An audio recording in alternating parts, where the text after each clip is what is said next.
Nous recevons encore sur notre plateau Serge Ikaki, cette fois-ci pour parler éditorial. Le thème de l'édito du jour porte sur la mort du président tchadien Idriss Déby. Quelles conséquences pour le G5 Sahel? Serge, bonjour. Bonjour, Koulibaly. Idriss Déby n'est plus. Que pouvez-vous nous dire sur l'homme? Idriss Déby, c'est un militaire de formation né en 1952 au Tchad. Et on va plus parler de son volet militaire parce que donc il a occupé plusieurs postes au niveau de l'armée tchadienne. Et on peut citer entre autres le poste de chef d'état-major adjoint au niveau de l'armée. Il a été aussi commandant de l'armée tchadienne.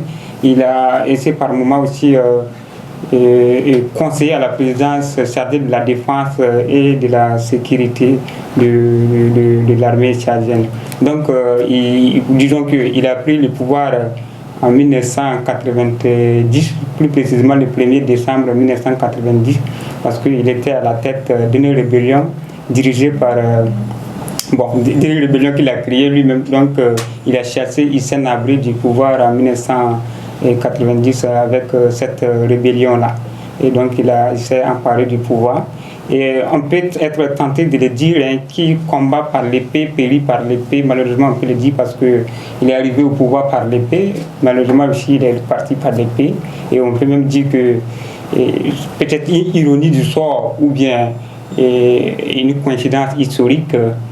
Donc, il a pris le pouvoir par les armes et il est parti par les armes. D'accord. Alors, quelles peuvent être les conséquences de la mort de Idriss Déby sur le G5 Sahel? Et ce qu'il faut d'abord préciser, c'est que Idriss Déby, c'est le porte-étendard du G5 Sahel. C'est la locomotive, en quelque sorte, de cette coalition des forces armées de 5 pays, notamment le Burkina Faso, le Mali, le Niger, le Tchad et la Mauritanie. Voilà, donc quand on parle d'Idriss Déby, on peut dire que...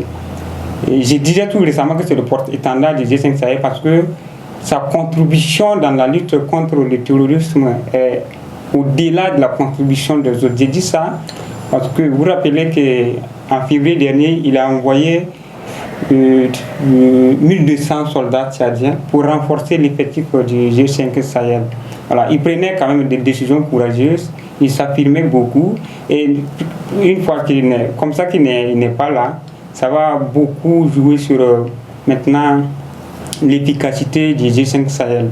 Parce que c'est un leader charismatique qui savait s'affirmer et disait les choses comme il voulait et qui partait même au front. Donc il galvanisait beaucoup par rapport aux autres États. Donc vous savez que ce G5 Sahel, le ventre mou, c'est peut-être le Mali, le Burkina et le Niger qui n'ont pas aussi c'est-à-dire qu'ils n'ont pas une grande force de capacité de résilience par rapport aux autres armées. Donc ce qui fait que la mort d'Idriss Déby, ça sonne, c'est un coup dur pour le G5 Sahel. D'accord. Et donc, à votre avis, quelle sera la suite du G5 Sahel? La suite du G5 Sahel sans Idriss Déby, je pense que l'urgence a sonné. Ils n'ont pas le choix, ils sont obligés de s'affirmer, de prendre les choses au sérieux. Parce que Idriss Déby n'est plus. Voilà, et la lutte, le terrorisme est en train de monter. Et on va plus mettre l'accent sur la région du Liptako-Gourma, c'est-à-dire le Mali, le Burkina et le Niger, qui sont plus frappés par le terrorisme que les deux autres pays, c'est-à-dire la Mauritanie et le Tchad. Donc, Idriss Déby, c'était, je dirais peut-être, comme je l'avais dit au tout début, que c'est la locomotive. Mais maintenant qu'il n'est pas là, il faut s'affirmer et il faut que chaque État, pour pouvoir s'affirmer. Parce que chacun doit d'abord lutter individuellement. Voilà, cette guerre, c'est vrai que c'est une guerre commune, mais elle est aussi une guerre individuelle. Voilà, et c'est pas un ami de dehors ou bien c'est pas quelqu'un d'autre qui va venir vaincre le terrorisme pour vous. Si vous dormez, c'est pas ça serait un peu tard pour vous.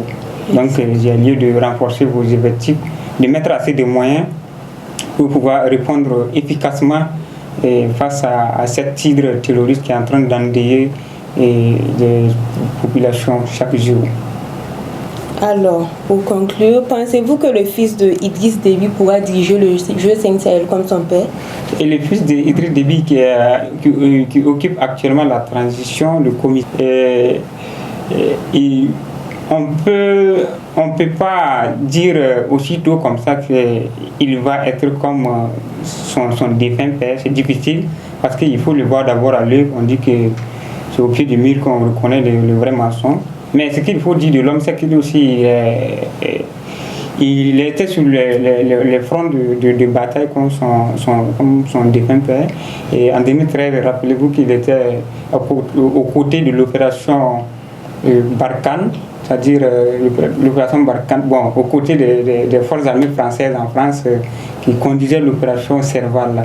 Voilà, donc il était dans ce combat. Il était aussi sur beaucoup de fronts. Mais ce qu'il faut dire, est-ce qu'il aura l'autorité de son père pour s'imposer? Voilà, parce que non seulement son papa, si je peux le dire ainsi, son père à l'interne était un leader, mais en plus de Djamena, l'homme avait une forte influence d'abord sur l'Afrique et de manière générale. Si je dis ça, je parle de ses acquaintances avec la France. C'est un grand ami de la France. Donc maintenant, je pense que son fils, est-ce qu'il a l'étoffe nécessaire pour combattre le terrorisme, pour aider? Bon, c'est une question qu'il faut poser. D'autant plus qu'il il est là pour une transition de 18 mois. Voilà, donc il y a aussi d'autres défis à relever à leur niveau. Voilà, donc il faudra vraiment que chaque pays mette assez de moyens pour pouvoir vaincre ce terrorisme-là. C'est vrai que la solidarité internationale, ça peut nous aider à booster ce phénomène hors de nos frontières, mais il faut d'abord que la solution soit endogène. Il faut travailler de telle sorte que vous ayez des ressources nécessaires, conséquentes pour répondre aux défis et aux enjeux du moment. Sinon, compter sur l'autre, ça serait un coup d'épée dans l'eau. D'accord. Merci beaucoup à vous, Serge. Merci, Koulibaly. L'émission est terminée. Nous avons pris un immense bonheur à vous la présenter. On se retrouve demain, même heure, même chaîne. D'ici là, continuez à suivre les programmes de ISCOM TV, la chaîne au cœur du numérique. Au revoir.